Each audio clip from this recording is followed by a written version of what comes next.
जय श्री राम दोस्तों, आज हम जानेंगे हनुमान जी का वह रहस्य जो बहुत कम लोग जानते हैं और क्यों उन्हें संकट मोचन कहा गया है। ये वीडियो अंत तक जरूर देखिएगा, आपके जीवन में सकारात्मकता और शक्ति का संचार होगा। एक बार सभी लोग कमेंट में लिखें जय श्री राम, जय हनुमान। हनुमान जी का आशीर्वाद आप पर बना रहेगा। वीडियो अच्छी लगे तो लाइक करें, शेयर करें और हमारे चैनल को सब्सक्राइब करना ना भूलिएगा। हनुमान जी माता सीता की खोज में समुद्र पार कर लंका पहुँचे, रावण की लंका में आग लगाई और भगवान राम को सीता माता का संदेश दिया। राम जी के युद्ध में संकटों को हटाने के लिए और विजय दिलाने में हनुमान जी का सबसे बड़ा योगदान रहा है। रावण का पुत्र मेघनाद इंद्रजीत बहुत बलवान और मायावी था। युद्ध में उसने शक्ति बाण चलाया जो सीधे लक्ष्मण जी के सीने में लग गया। लक्ष्मण जी तुरंत भूमि पर गिर गए और मूर्छित हो गए। उनकी नाड़ी कमजोर हो गई, रक्त बहने लगा और श्वास मंद पड़ गई। भगवान राम अत्यंत दुखी हुए। उन्होंने कहा, यदि आज लक्ष्मण ना रहे तो मेरा जीवन व्यर्थ है। मैं अयोध्या लौटकर क्या करूंगा। राम जी का विलाप देकर विभीषण और हनुमान जी ने उन्हें संभाला। लंका के वैद्य सुषेण को बुलाया गया। सुषेण ने कहा, लक्ष्मण जी की रक्षा के लिए हिमालय पर स्थित द्रोणगिरी पर्वत से संजीवनी बूटी लानी होगी। यदि ये बूटी सूर्योदय से पहले आ जाए तो लक्ष्मण जी को बचाया जा सकता है। हनुमान जी तुरंत आकाश में उड़कर हिमालय पहुंचे। रात का समय अंधेरा और समय की कमी होने के कारण हनुमान जी ने पूरा पर्वत ही उखाड़ कर ले आए। सुषेण वैद्य ने संजीवनी बूटी निकाली और लक्ष्मण जी की नाक में सुंघाई। कुछ ही देर में लक्ष्मण जी के शरीर में प्राण लौट आए और पुनः स्वस्थ हो गए। अहिरावण रावण का मित्र और पाताल लोक का राजा था। वह माया और तंत्र विद्या में माहिर था। रावण ने जब देखा कि राम रावण युद्ध में पराजय मिल रही है तो उसने अहिरावण को बुलाकर कहा, राम और लक्ष्मण का अंत कर दो। अहिरावण ने हनुमान जी का रूप धारण कर लिया। रात में युद्ध स्थल पर गया जहाँ राम और लक्ष्मण विश्राम कर रहे। वानर सेना ने उसे हनुमान जी समझकर भीतर जाने दिए। उसने मंत्र और माया से दोनों भाइयों को बेहोश कर पाताल लोक में ले गया। अहिरावण ने पाताल लोक में राम और लक्ष्मण को बलि देने की योजना बनाई। उसने दोनों भाइयों को विशेष यज्ञ मंडप में बांध दिया ताकि काली माता के सामने बलि दी जा सके।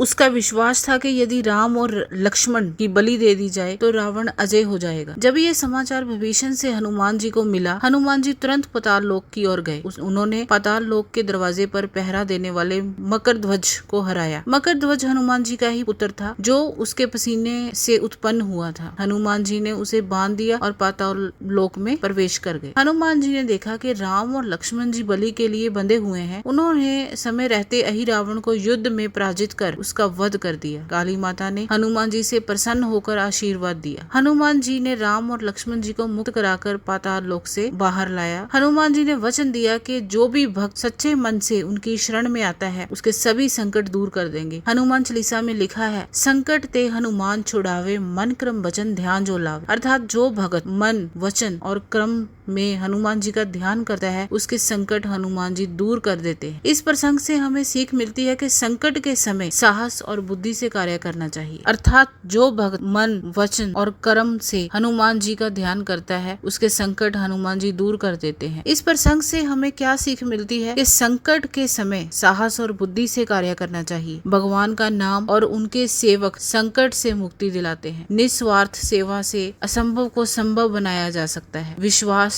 साहस और समय पर कर्म करने से ही विजय मिलती है। जय श्री राम। यदि आपको ये प्रसंग अच्छा लगा हो तो कमेंट करना ना भूलिएगा और कमेंट बॉक्स में जय श्री राम जरूर लिखना और सब्सक्राइब करना ना भूलिएगा। जय श्री राम।